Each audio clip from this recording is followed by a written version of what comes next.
Hello mga minahal ko kaibigan followers, good evening. Sana nasa magandang kalagayan kayo. Nandito naman ako mangungulit sa inyo. Magdasal tayo ha. Maraming salamat. Sa ngalan sa Ama at sa Anak at sa Espiritu Santo. Amen.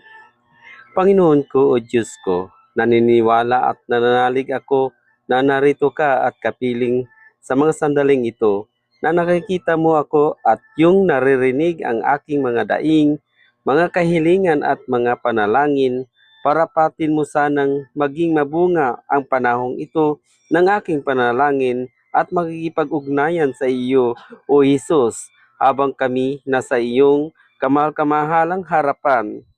Ipersiya naming limutin ang lahat ng gawaing mga alalahanin.